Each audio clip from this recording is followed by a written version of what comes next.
کندهاري ځوانانو د کتاب یو څه خدمت ترلاسه چولی.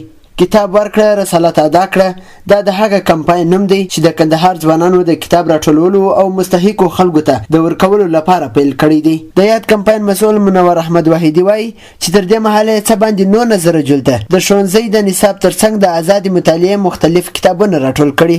په وینا چې یاد کتابونه هغو خویندو او ځوانانو ورته راوړي چې بې له مطالعې ساتل. کتاب راټولولو کمپاین تقریبا د افغانستان په 25 ولایتو کې پیل شوی دی چې په کندهار کې هم موږ تقریبا 15 کسیزه یو ټیم لرو چې په هغه کې ښځینه هم شامل دي.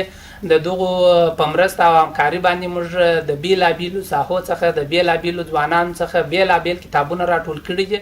نوموړی زیاتوي چې په کندهار کې د تعلیمي کال په ختم سره به په هغو لیرو پرتو سیمو او ولسوالیو کې چې د کتاب د سخت کمښت سره مخ وي سروې پیل سي. د یادې سروې د نتیجې وروسته به د پوهنې ریاست په همکارۍ هغو ښوونځیو ته راټول شوي کتابونه استول کیږي کوم چې د کتابونو څخه بې برخې وي. د دې کمپاین یوه غړي له ځوانانو څخه وغوښته چې په دې ملي پروسه کې ورسره ګډون وکړي.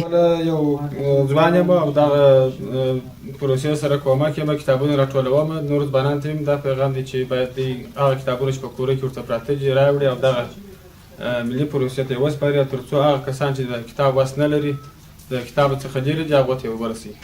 ښاغلي وحیدي چې د سولې ولسي حرکت د کندهار ولایت مسؤل هم دی نو د سولې په نامه د 2 نورو عامه کتابتونونو د جوړېدو خبر ورکوي. او د آزادې مطالعې کتابونه موږ پلان لرو چې 3 دانې عامه کتابتونونه جوړ کړو. عامه کتابتونونه هم نارینه استفاده اوسه کولی شي هم ښځینه د ښار په مختلفو ساحو کې او یو چې د اختر بعد انشاءالله جدي کار پر کوو ژر کار پر کوو هغه به د سولې په نامه عامه کتابتون وي چې ځوانان کولی شي راسي د دې هم مطالعه وکړي او په ضمن کې کولی شي چې ثبت نام وکړي کتابونه خوښ کړي د ځان سره یوسي چې مطالعه کړه بیرته زموږ کتابتون ته تسلیم کړي. ښاغلي وحیدي د راتلونکو پلانونو اړوند ویل چې له دې وروسته غواړي د کندهار په سطحه د مطالعې سیالي په لاره واچوي او په دې سره به د کتاب لوستلو او مطالعې دود رامنځته کړي. نوموړي د کندهار د ځوانانو څخه وغوښته چې په دې کمپاین کې ورسره ودرېږي تر څو کتابونه راټول او هغو مستحقو خلکو ته ورسوي چې د کتاب ویلو څخه بې برخې وي.